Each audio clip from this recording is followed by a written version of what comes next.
कुव्वत इल्ला बिल्लाहिल अलिय्यिल अज़ीम। अऊज़ु बिल्लाहि मिनश शैतानिर लईनिर रजीम। बिस्मिल्लाहिर रहमानिर रहीम। अल्हम्दुलिल्लाहिल्लज़ी ला तुदरिकुहु शवाहिद वला तहवीहिल मशाहिद वला तराहुन नवाज़िर वला तहजुबुहु सवातिर। लैसा लिअव्वलियतिही इब्तिदा वला लिअज़लियतिही इन्क़िज़ा हुवल अव्वलु वलम यज़ल वल बाक़ी बिला अजल। ला यशग़लुहु शान वला युग़य्यिरुहु ज़मान वला यहवीहि मकान वला यसिफ़ुहुल लिसान। सुम्मस्सलातु वस्सलामु अला सय्यिदिना व मौलाना अबिल क़ासिम मुहम्मद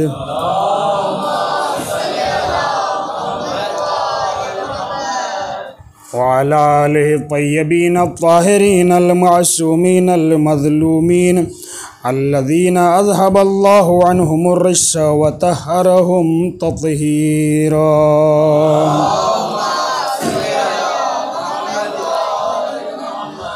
व लअनतुल्लाहि अला अअदाइहिम अजमईन मिनल आन इला क़यामि यौमिद्दीन। अम्मा बअद फ़क़द क़ाल हुसैन इब्न अली अलैहिमुस्सलाम बिस्मिल्लाहिर रहमानिर रहीम।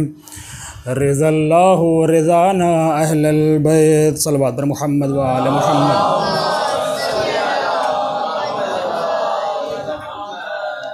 अज़ान मोहतरम, सामईन गिरामी, इस अज़ा ख़ाने के लिए जो उन्वान मुंतख़ब किया गया, पैगाम हुसैनी, ख़ुतबात हुसैनी के आईने में,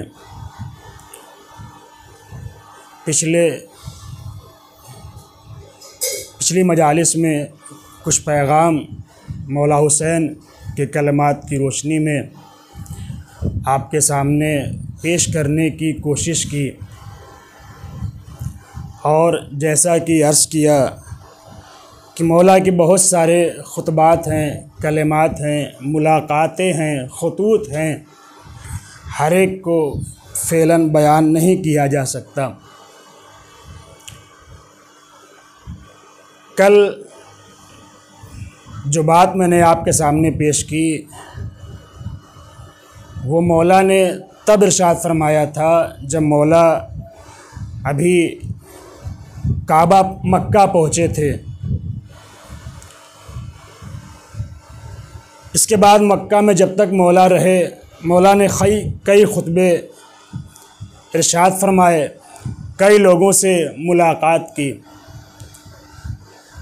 आज जिस कलमे का मैंने इंतखाब किया है कि रज़ल्लाहु रिज़ाना अहलल बैत, कि अल्लाह की मर्ज़ी ही हम अहले बैत की मर्ज़ी है, ये उस खुतबे का हिस्सा है जब मौला मक्के से आगे निकल रहे हैं, मक्के से करबला की तरफ सफ़र कर रहे हैं।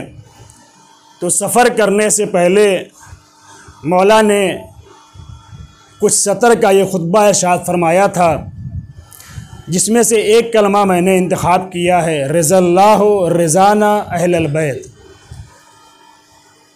कि अल्लाह की मर्ज़ी ही हम अहले बैत की मर्ज़ी है। तवज्जो कीजिएगा, मौला ने यह जुमला इरशाद फरमाकर अब तक मौला ने जो भी बातें की हैं, जो भी अमल अंजाम दिया है, कि मैं मदीने से क्यों निकल रहा हूँ, या मदीने से अपने घर वालों को क्यों लेकर निकल रहा हूँ, मदीने में अपने कुछ आइज़ा को छोड़ कर क्यों आया हूँ, कुछ घर वालों को साथ लेकर क्यों आया हूँ, यहाँ मक्का में इतना दिन रुका रहा, फिर 8 ज़िलहिज को आइन हज के मौके पे हज को उम्रे से तब्दील करके मैं आगे सफ़र क्यों कर रहा हूँ। इस सब में मेरा कोई ज़ाती फ़ायदा नहीं है, इन सब में मेरा कोई अपना मकसद नहीं है, बल्कि मेरा जो भी मकसद है, मेरा जो कुछ है, रिज़ल्लाह रिज़ाना अहलल बैत, मैं वही कर रहा हूँ जो मेरे खुदा की मर्ज़ी है। सल्लल्लाहु पढ़े मोहम्मद व आले मोहम्मद पे।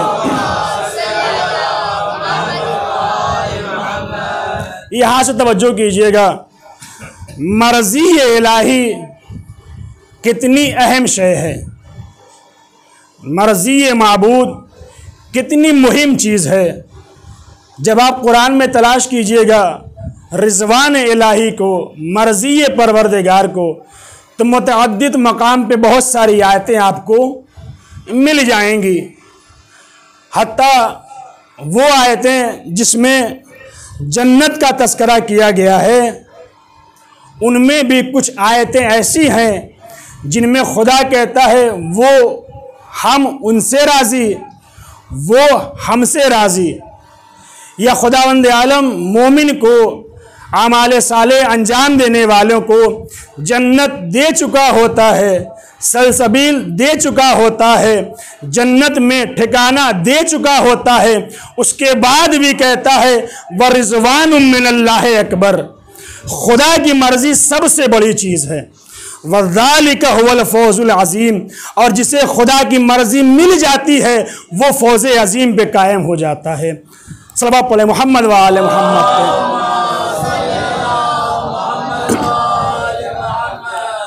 गौर कीजिएगा कितनी मुहिम है। हमारे और आपके पांचवें इमाम, इमाम मोहम्मद बाक़िर अलैहिस्सलाम,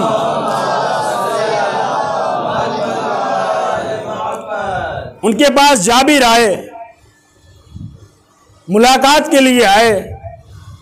मौला ने पूछा जाबिर किस हाल में सुबह की, बहुत गौर कीजिए, किस हाल में सुबह की। जनाब जाबिर कहते हैं मौला इस हाल में सुबह की है कि गरीबी को अमीरी से ज्यादा बेहतर जानता हूं, गरीबी को अमीरी से ज्यादा बेहतर जानता हूं, मरज को सेहत से बेहतर जानता हूं, मौत को जिंदगी से बेहतर जानता हूं। जनाब जाबिर की फिक्र देखिए, उनकी मारिफत देखिए। दुनिया को नहीं छोड़ा है लेकिन आखिरत को तरजीह दी है। दुनिया को नहीं छोड़ा है, आखिरत को तरजीह दी है। गरीबी बेहतर है, मरज बेहतर है, मौत बेहतर है। गौर कीजिएगा, कहा मौत मेरे लिए बेहतर है जिंदगी से। लेकिन इसके बाद मौला फरमाते हैं जाबिर ये तुम्हारी फिक्र है, लेकिन हम अहले बैत वो हैं कि हमें जो कुछ मिल जाए हम उस पर राजी रहा करते हैं। खुदा अगर गरीबी दे तब भी राजी हैं, खुदा अमीरी दे तब भी राजी हैं, खुदा मरज दे तब भी राजी हैं, खुदा सेहत दे तब भी राजी हैं, खुदा जिंदगी दे तब भी राजी हैं, खुदा मौत दे तब भी राजी है। मौला ने पैगाम दिया, देखो जिंदगी के हर लम्हे में, चाहे छोटा हो चाहे बड़ा हो, परेशानी का वक्त हो, ऐशो आराम का वक्त हो, हर हाल में खुदा की मर्जी को सामने रख के उसका शुक्र अदा करते रहना, कभी नाशुक्री ना करना। कब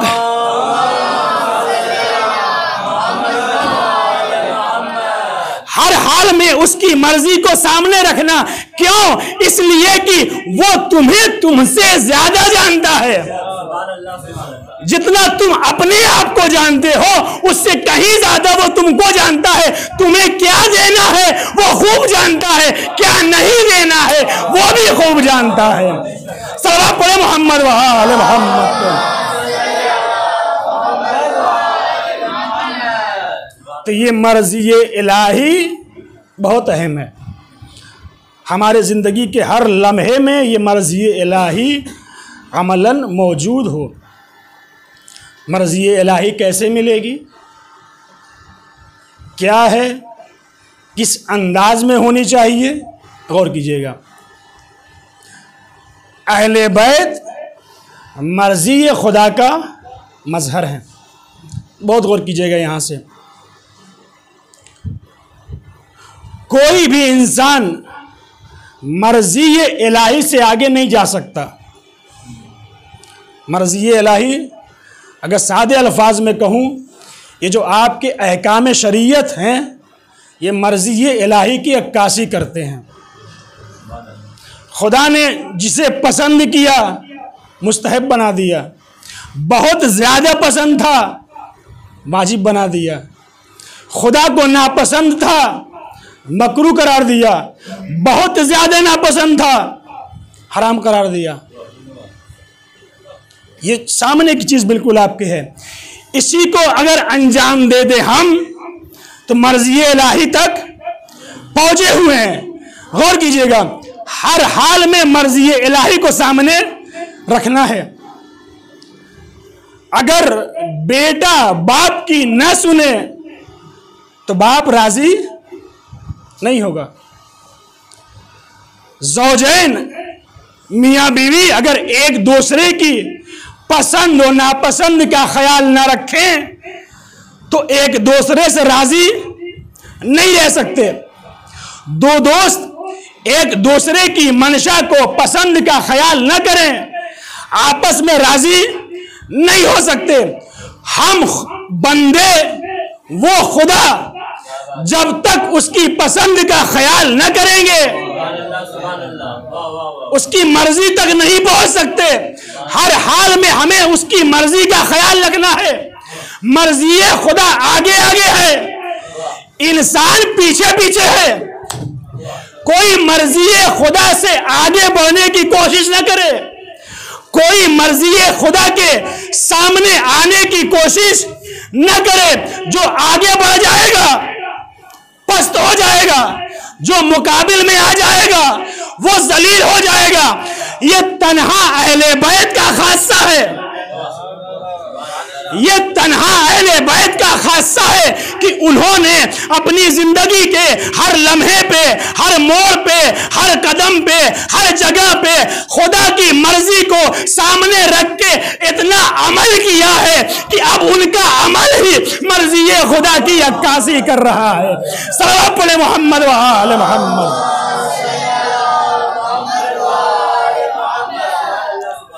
गौर कीजिएगा, इन्होंने अपने आप को उसकी मर्जी में इतना गर्क कर दिया है कि इनका अमल ही मर्जी ये खुदा की अक्कासी करता हुआ नजर आ रहा है। इन दोनों में बड़ा गहरा राब्ता है। मंतकी ज़बान में कहा जाता है कि दो चीज़ अगर हो और दोनों में गहरा राब्ता हो तो दोनों एक दूसरे के ज़रिए से पहचाने जाते हैं।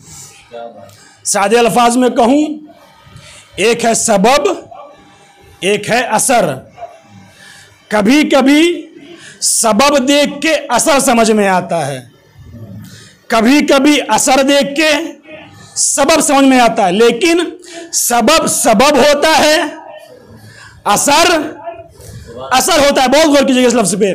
सबब सबब है, असर असर है। लेकिन सबब से असर पहचानते हैं, असर से सबब।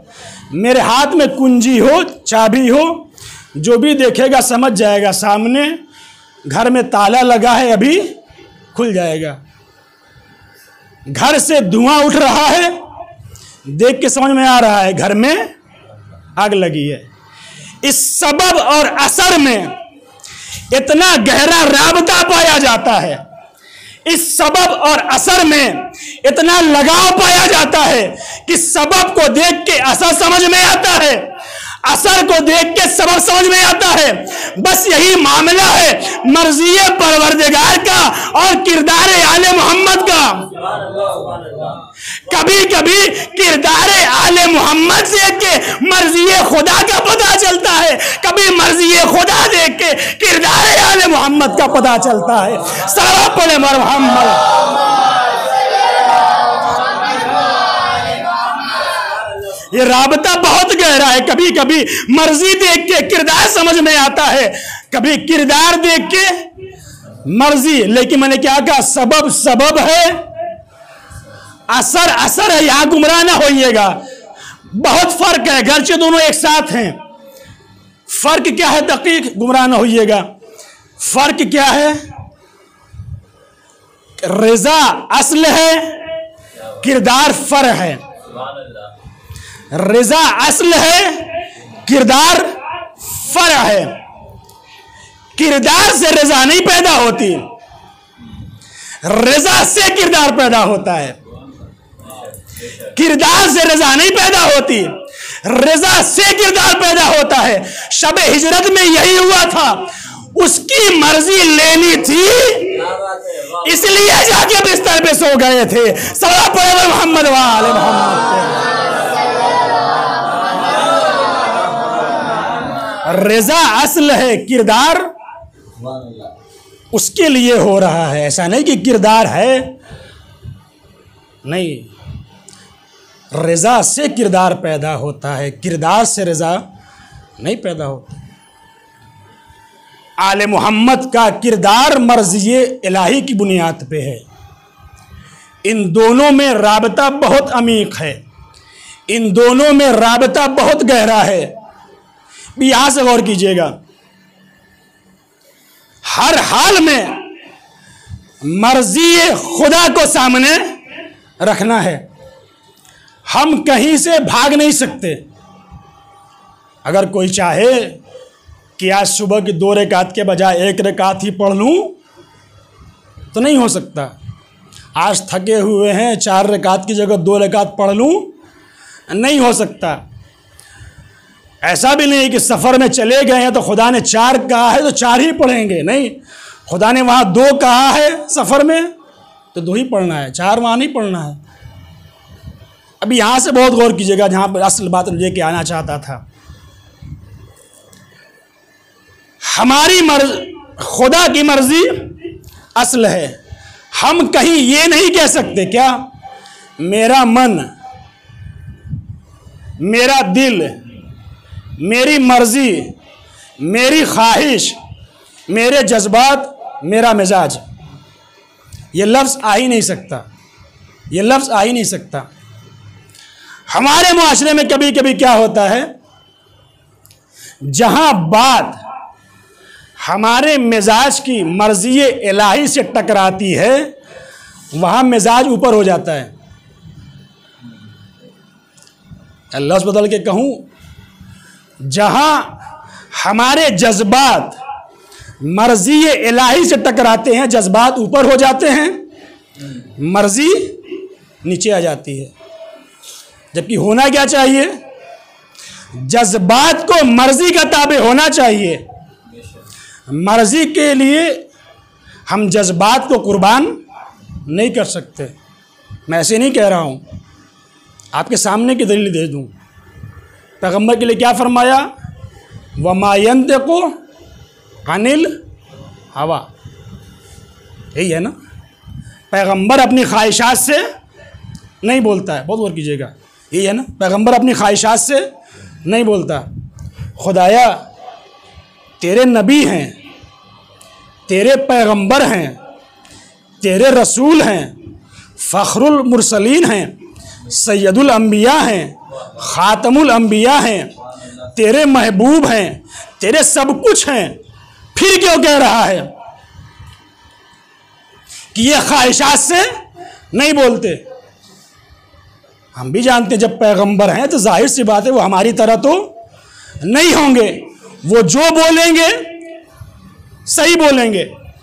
तो खुदा तू कह क्यों रहा है, खुदा तू कह क्यों रहा है कि ये अपनी ख्वाहिश से नहीं बोलते, फिर कैसे बोलते हैं, इन हुआ इल्ला वहयुन यूहा।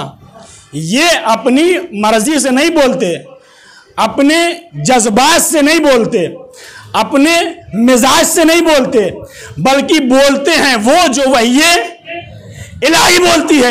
यहां गौर कीजिएगा, खुदा के अजीम पैगंबर को खुदा ने इस बात की इजाजत नहीं दी कि वो अपनी मर्जी से बोले, वो अपने जज्बात से बोले, वो अपने मिजाज से बोले। नहीं, खुदा ने पैगंबर के मिजाज को भी, पैगंबर के जज्बात को भी अपनी मर्जी का ताबे बनाया है। जब खुदा ने अपने सबसे अजीज इंसान के मिजाज को मिजाज को, उसके जज्बात को अपनी मर्जी के बगैर नहीं छोड़ा, तो हम किधर के हैं कि हम कहते नजर आए ये हमारे जज्बात का मामला है, ये हमारी मर्जी के मालिक है, ये हमारे मिजाज की बात है।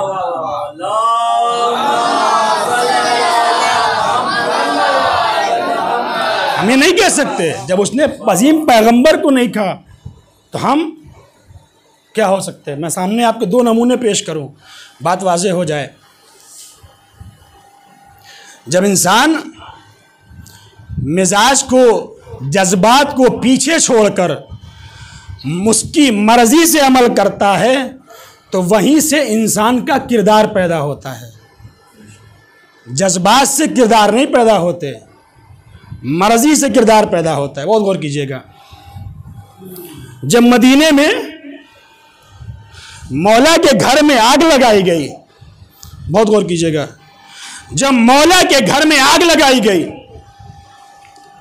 मौला के गले में रस्सी बांधी गई, मौला को लेके जाया गया मस्जिद की तरफ गले में रस्सी डाल के। यहां सवाल है कि नहीं, उस वक्त सलमान कहां थे, उस वक्त मिक़दाद कहां थे, उस वक्त अबूजर कहां थे, उस वक्त कंबर कहां थे। सवाल है कि नहीं। आखिर उन्होंने कुछ किया क्यों नहीं, बहुत गौर कीजिएगा। आखिर उन्होंने कुछ किया क्यों नहीं, आखिर उन्होंने कुछ कहा क्यों नहीं।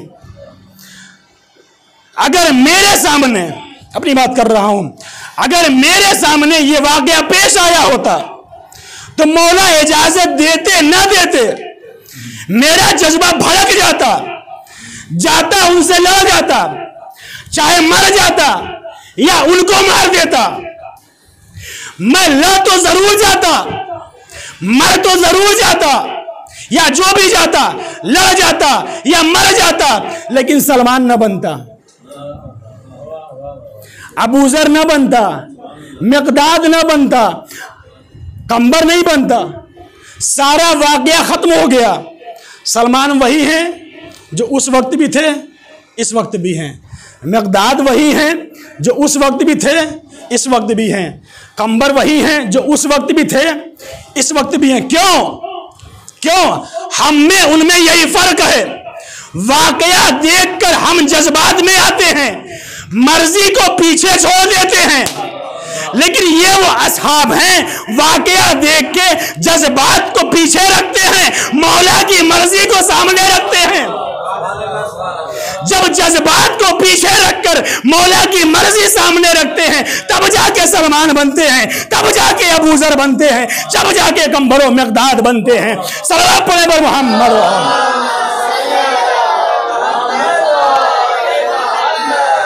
और कीजिएगा क्योंकि किरदार जज्बे से नहीं पैदा होता है, किरदार उसकी मर्जी देख के पैदा होता है। एक और मिसाल दूं आपके सामने इससे ऊपर की। मुजाहिद है, जंगे सिफ़ीन है, सिपाही है, लड़ रहा है, जख्मों पे जख्म खाए हुए है। मौला के सिपाही कई दिन से लड़ रहे हैं, थके हुए हैं, जान दे चुके हैं। ये मुजाहिद, ये सिपाही, अब वो वक्त आ गया है कि लड़ते लड़ते जालिम के खाइमे तक पहुंच चुका है, लड़ते लड़ते जालिम के खाइमे तक पहुंच गया है। अब वो 2 कदम का फासला है कि जालिम का खात्मा हो जाएगा। इतने दिन से सिपाही मेहनत कर रहे हैं उसी के लिए, सिपाही जंग कर रहे हैं उसी के लिए, अपनी जान दे रहे हैं उसी के लिए, सब कुछ मेहनतें बर्दाश्त कर रहे हैं, सख्तियां बर्दाश्त कर रहे हैं उसी के लिए। इतने में आवाज आई, मालिक मालिक ठहरो वहीं पे, वहां से वापस आओ,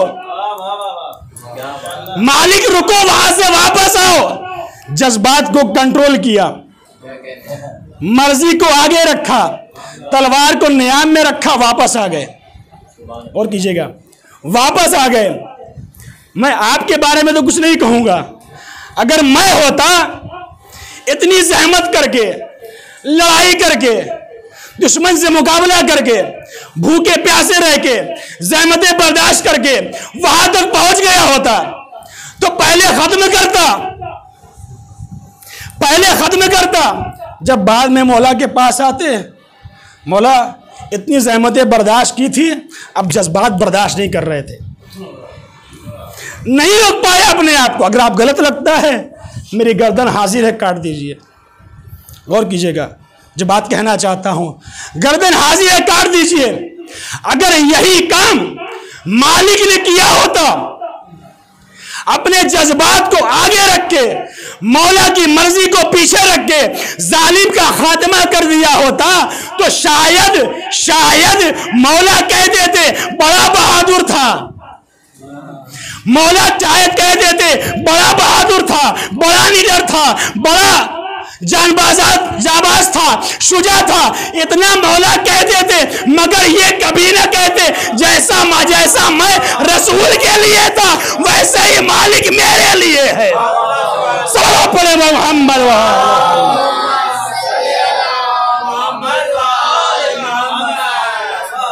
मौला ये कभी ना कहते जैसे मैं रसूल के लिए था, वैसे ही मालिक मेरे लिए है।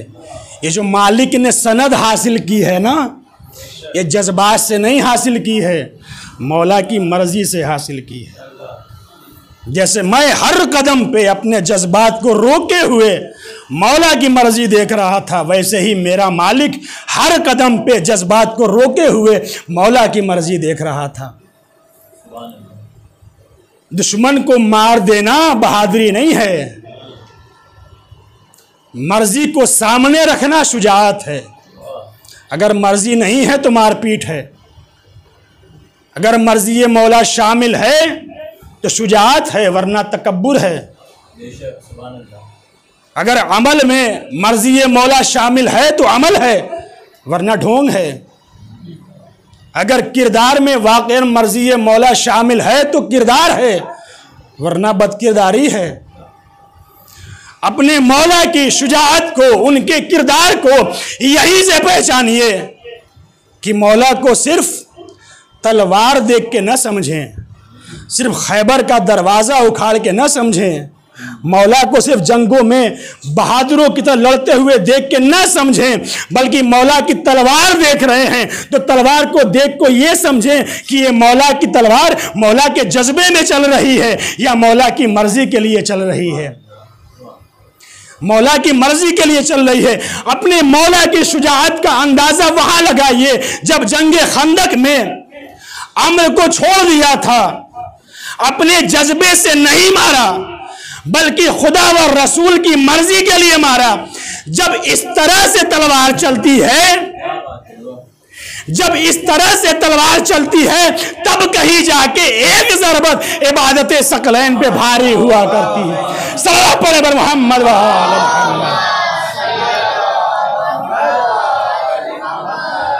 गौर किया आपने?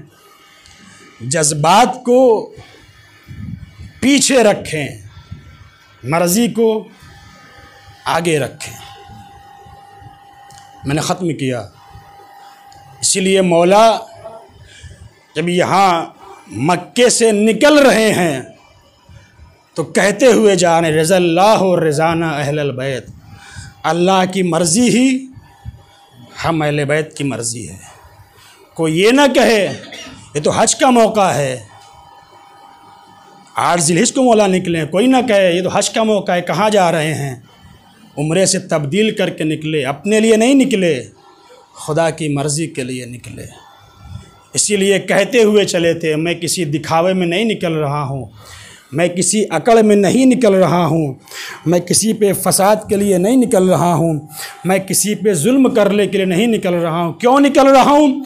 रज़ल्लाहु रज़ाना अहलल बैत। मैं जो कर रहा हूँ उसकी मर्ज़ी के लिए कर रहा हूँ।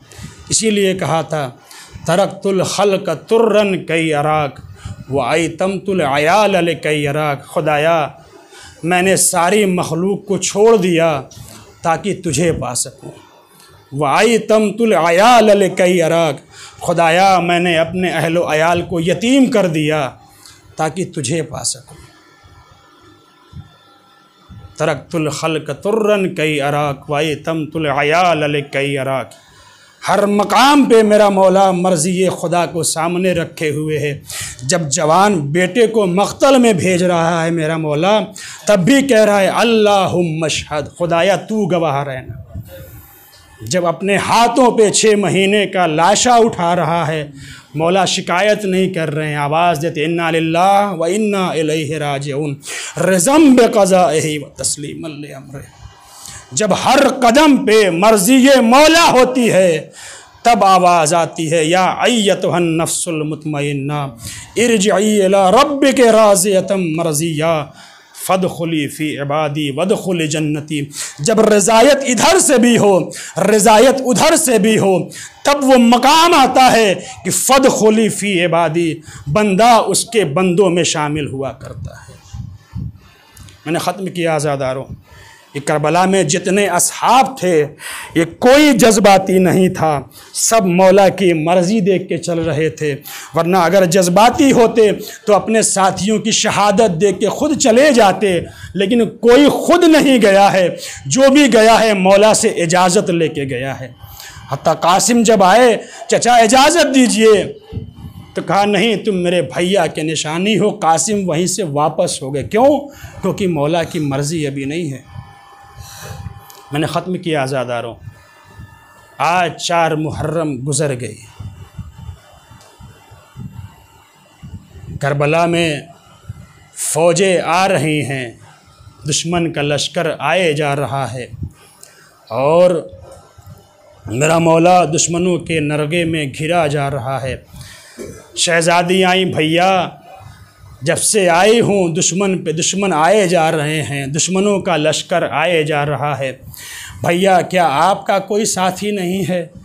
भैया क्या आपने किसी को नहीं बुलाया जो आपकी मदद के लिए आ सके? नहीं ज़ैनब, बुलाया है मैंने। मिनल हुसैन इब्न अली इब्न अबी तालिब इला रजुलिल फ़क़ीह हबीब इब्न मज़ाहिर, मैंने अपने दोस्त हबीब इब्न मज़ाहिर को बुलाया है। अज़ादारों, हुसैन का कासिद, मौला का कासिद, मौला का ख़त लेके कूफा पहुँचा। जब हबीब के दरवाज़े पे दक़ुल बाब किया, हबीब जल्दी से आए। कौन है? अना बरीदुल हुसैन, मैं हुसैन का कासिद हूँ। जैसे ही अपने आका का नाम सुना, खाना छोड़ के जल्दी से आए, लिफाफे ख़त को लिया। पढ़ा लिखा था हबीब, तुम्हें तो पता है रसूल से मेरी निस्बत क्या है, मैं दुश्मनों के नरगे में घिर गया हूँ, आओ मेरी मदद को आओ। मक्तल ने लिखा। हबीब फ़ौरन घोड़े पे सवार हुए, ग़ुलाम के साथ हबीब मख्तल में आ गए। अज़ादारों, हबीब के बड़े कारनामे हैं, मैं नहीं बयान कर सकता। जब मौला ने सबको अलम तक़सीम किया था रोज़े आशूर से पहले, तो एक अलम बचा के रख लिया था।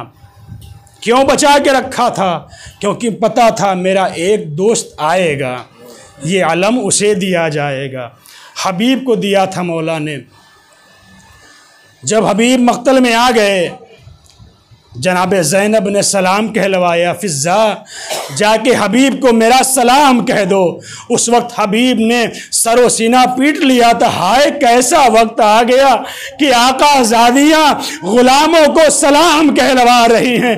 ए हबीब, उस वक्त आना जब इसी कूफे के बाज़ार में इन सैदानियों को नंगे सर फिराया जाएगा, मुनादी निदा देगा, ये अली की बेटी ज़ैनब है, ये अली की बेटी कुलसूम है।